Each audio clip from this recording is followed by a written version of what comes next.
वो कहावत है ना, विनाश काले विपरीत बुद्धि, यानी जब विनाश करीब आता है तो इंसान की सोचने समझने की शक्ति खत्म हो जाती है। और आज यही कहावत पाकिस्तान के सबसे करीबी यार अजरबैजान पर बिल्कुल सटीक बैठती दिखाई दे रही है। कल तक जो अजरबैजान पाकिस्तान के सुर में सुर मिलाकर भारत के आंतरिक मामलों पर जहर उगल रहा था, आज उसकी हालत उस चूहे जैसी हो गई है जो खुद के बनाए बिल में ही फंस गया है। आज अजरबैजान को एक नहीं बल्कि दो दो मोर्चों पर ऐसा रणनीतिक तमाचा पड़ा है कि बाकू से लेकर इस्लामाबाद तक मातम का माहौल है। एक तरफ भारत के ब्रह्मास्त्र यानी पिनाका रॉकेट्स ने आर्मेनिया की सरहदों को अभेद किला बना दिया है, तो दूसरी तरफ भारत के सबसे पुराने और भरोसेमंद दोस्त इजराइल ने अजरबैजान की वो कमजोर नस दबा दी है जिसे छूने की हिम्मत पिछले 100 सालों से किसी ने नहीं की थी। आज के इस विशेष वीडियो में हम इस $2 बिलियन के उस महा गेम का विश्लेषण करेंगे जिसने तुर्की और पाकिस्तान की नींद उड़ाकर रखी है।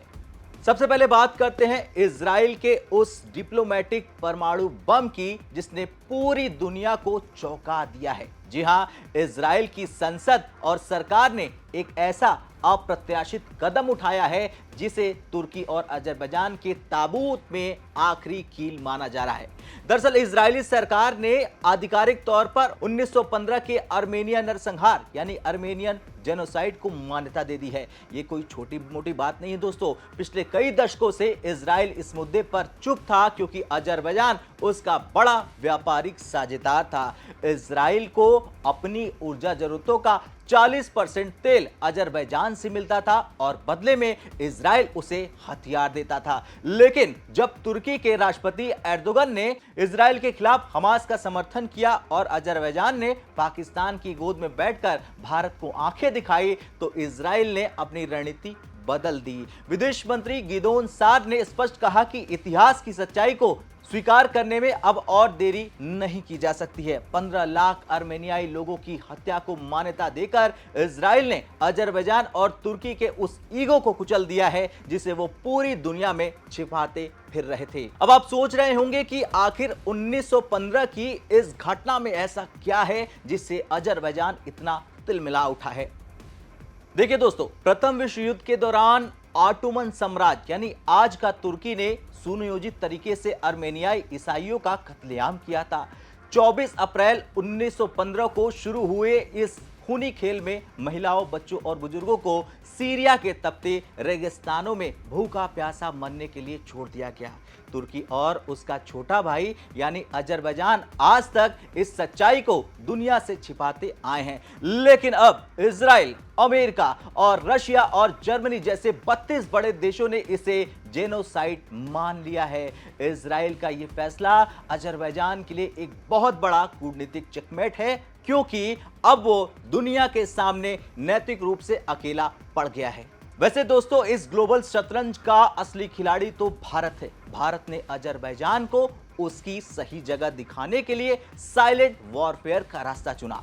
साल 2020 के युद्ध में जब अजरबैजान ने तुर्की के ड्रोन्स की मदद से आर्मेनिया को नुकसान पहुंचाया, तब भारत ने एक बड़ा रणनीतिक फैसला लिया और आज भारत आर्मेनिया का सबसे बड़ा और सबसे भरोसेमंद हथियार सप्लायर बन चुका है। भारत और आर्मेनिया के बीच $2 बिलियन यानी लगभग 16,000 करोड़ रुपए से ज्यादा के रक्षा सौदे हो चुके हैं और ये सिर्फ हथियार नहीं है बल्कि अजरबैजान के घमंड को तोड़ने वाले गेम चेंजर्स बन चुके हैं। सबसे पहले बात करेंगे पिनाका MBRL की। ये भारत का वो खूंखार हथियार है जिसकी काट दुनिया में किसी के पास नहीं है। मात्र और मात्र 44 सेकेंड में 72 रॉकेट दागकर ये दुश्मन के पूरे बेस को राख में बदल देता है। कॉकेशस के पहाड़ों में ये अजरबैजान की सेना के लिए मौत का दूसरा नाम बन चुका है। अब बात करते हैं स्वाति रडार की। पिछले युद्ध में अजरबैजान की छिपी हुई तोपों ने कहर बरपाया था। अब भारत ने आर्मेनिया को स्वाति रडार दिए हैं जो 50 किलोमीटर दूर से ही दुश्मन के तोप की लोकेशन बता देता है। अब अजरबैजान की तोपें फायर करने से पहले ही तबाह हो जाएंगी। अब बात करते हैं ATAGS यानी advance toured artillery gun system की। भारत के 155 mm की ये होइज़र तोपें ऊंचे पहाड़ी इलाकों में अपनी अचूक मारक क्षमता के लिए जानी जाती है। इतना ही नहीं, एक और ब्रह्मास्त्र है, एंटी ड्रोन सिस्टम। तुर्की के जिस ड्रोन पर अजरबैजान को नाज था, भारत की स्वदेशी एंटी ड्रोन टेक्नोलॉजी ने उन्हें हवाई कबाड़ में तब्दील करने का पूरा इंतजाम कर लिया। यानी भारत की रणनीति सिर्फ हथियारों तक सीमित नहीं है। भारत अब अजरबैजान पर आर्थिक सर्जिकल स्ट्राइक भी लगातार कर रहा है। अंतर्राष्ट्रीय उत्तर दक्षिण परिवहन गलियारे यानी कि INSTC, जो भारत को रूस और यूरोप से जोड़ने वाला 7200 किलोमीटर लंबा प्रोजेक्ट है, उसका मुख्य रास्ता पहले अजरबैजान से गुजरना था। अजरबैजान इस प्रोजेक्ट से अरबों डॉलर कमाने के सपने देखने लगा था, लेकिन जैसे ही अजरबैजान ने कश्मीर पर पाकिस्तान का साथ दिया, भारत ने प्लान बी एक्टिवेट कर दिया। अब भारत इस कॉरिडोर को ईरान से सीधे आर्मेनिया के रास्ते जॉर्जिया और रूस ले जा रहा है। यानी अजरबैजान को पूरी तरह से बाईपास कर दिया गया है और भारत के इस एक फैसले ने अजरबैजान की भविष्य की इकोनॉमी पर ताला लगा दिया है और आर्मेनिया को ग्लोबल ट्रेड का नया हब बना दिया है। अब बात करेंगे भारत और आर्मेनिया की दोस्ती की। देखिए, भारत और आर्मेनिया का ये रिश्ता महज व्यापारिक नहीं रहा है, ये सभ्यता का रिश्ता है।